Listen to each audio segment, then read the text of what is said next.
This is a demonstration of the Sync lockpick. We're in a 2010 Ford Edge. This vehicle does not have a factory rear view camera. We're going to go ahead and enable that with the interface, and we also have installed a front camera as well, and we'll demonstrate that. We'll go ahead and initialize the interface, turn the key on.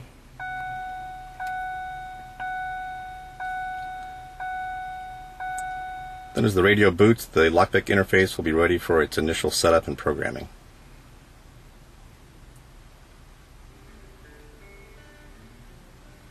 You get text that shows that it's connected. Setup's going to start in 1 minute. We allow the radio and the vehicle to completely finish its startup before we put in our own programming.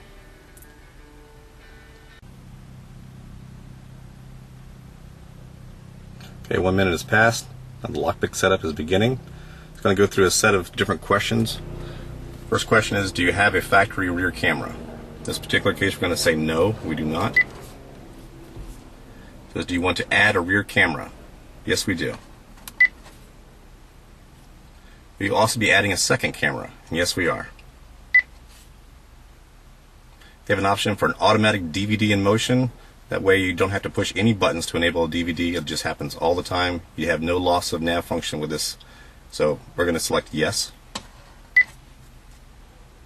Then it's going to say radio programming is now beginning. It's going to go ahead and reflash the radio for the options that we've just set.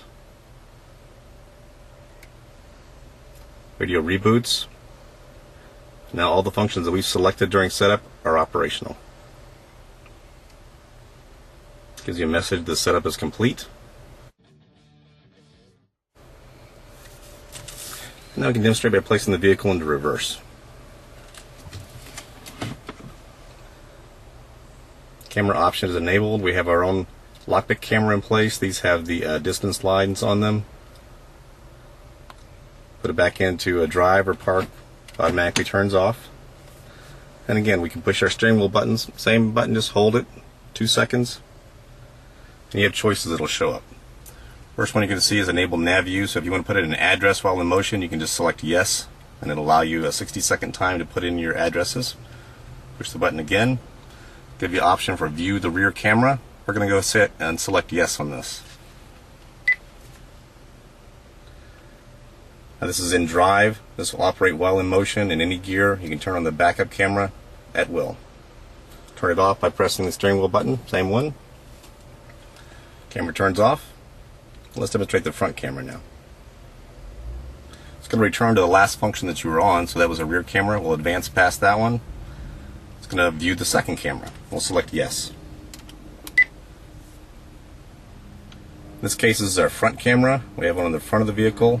So at any time you can turn that camera on. You could also use this as a baby cam, have it on the interior of the car, so you could see the back seat and the passengers there. Turn it off, same button.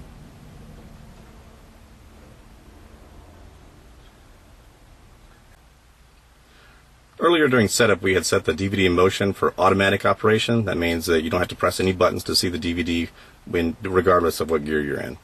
We'll go ahead and demonstrate that by pressing the media button. We have a DVD in place right now. The vehicle is in park, and it operates just as it would in normal operation. We'll go ahead and place the car into drive. And you notice the picture doesn't change. The DVD will continue playing while in motion. Also, it has no effect on the navigation system while you're doing this. So you can go ahead and set a destination to this. Your route can begin. The prompts will continue while you're driving along, even though you're viewing the DVD.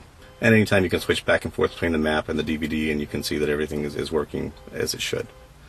You can also set the lockpick for a multitude of different options. One of them would be that you don't want automatic DVD in motion. You want to set it manually, and that requires the user to actually press the buttons on the steering wheel to enable the DVD.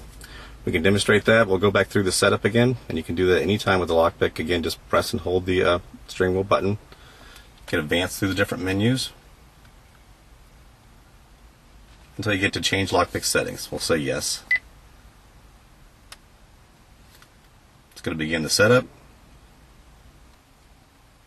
One of the screens that you'll see when you're going through the setup process for the second time is the option to restore the default settings for the radio. This returns the radio right back to the factory settings before the lockpick was installed. It also gives you the option of removing the lockpick, and again it will restore the radio completely back to its original settings and allow you to take the lockpick out and put it into a different car. we're going to select that we don't want to restore the defaults or remove the lockpick. Okay, now as we return back to the setup process, you're going to have the option again whether you want automatic DVD in motion, yes or no. This time we're going to select no. It's going to reprogram it. Okay, the lockpick setup is complete. Now the automatic DVD function has been removed. We'll go ahead and put it back in the DVD mode here. We're in park, so the video is available. As we move into drive, it'll return back to a block screen. This is just standard operation. If you go back to the steering wheel now, we can enable that function. Press and hold it. Get back to our lockpick menus. This says now enable DVD view. We're going to select yes. Now the DVD is active. That'll remain active until again you come back and say I'd like to turn that off, and it'll turn that function back off again. Or if you shut the car off, restart it, things like that will also reset the function.